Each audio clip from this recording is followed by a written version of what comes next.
Al via da oggi la nuova fase del post-Covid-19 con la riapertura di numerose attività, tra queste anche l'Ispettorato del Lavoro di Agrigento, a Villaggio Mosè, diretto dal dottor Salvo Iacono. Da oggi anche l'avvio di videoconferenze istituzionali che l'Ispettorato del Lavoro effettuerà con le parti in causa tramite computer e collegamenti online. Sarà possibile quindi effettuare le conciliazioni varie ed eventuali contenziosi tra lavoratori, sindacati, avvocati, aziende e ufficio direttamente dalla propria abitazione o dalla propria sede di lavoro, senza la necessità di recarsi presso la sede istituzionale dell'Ispettorato del Lavoro. Basta avere una connessione internet e un PC.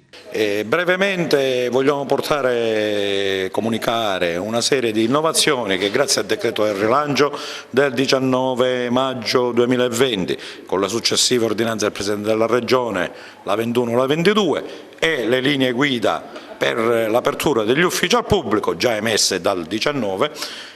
questo ufficio ha portato avanti una serie di iniziative, a parte un intervento drastico su quelle che sono tutte le misure anti-Covid possibili per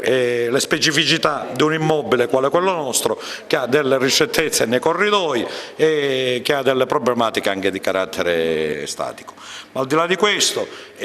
abbiamo fatto in modo di metterci a disposizione della collettività finalizzata alla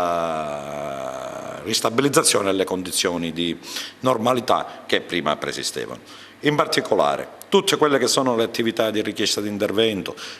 possono essere anche giornalmente, sia di mattina che di pomeriggio, mandate o via in formato digitale o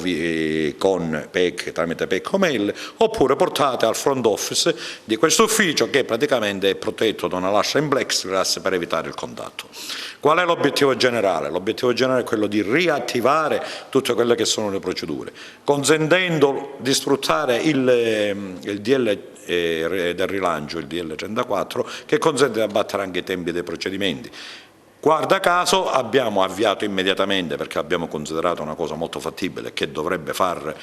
diminuire molti tempi, le conciliazioni, le commissioni tramite la commissione di conciliazione e gli arbitrati tramite videoconferenza. Più avanti nelle prossime settimane dovremmo riattivare, ove possibile, anche le conciliazioni monocratiche, cioè laddove ci sia la possibilità di operare tra il responsabile del procedimento, il datore di lavoro e il lavoratore, anche tramite videoconferenza. Altre attività, l'ufficio a disposizione è aperto tutti i giorni,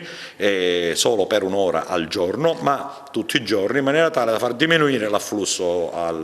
all'ufficio. In pratica occorre far diminuire sia la presenza degli impiegati in ufficio, o con servizi esterni o sfruttando i congedi ordinari e straordinari che non sono stati utilizzati, sia con le videoconferenze, al fine di diminuire e arrivare al 31 dicembre, data di validità ultima del DLR rilancio, e alla normalizzazione totale dell'utenza.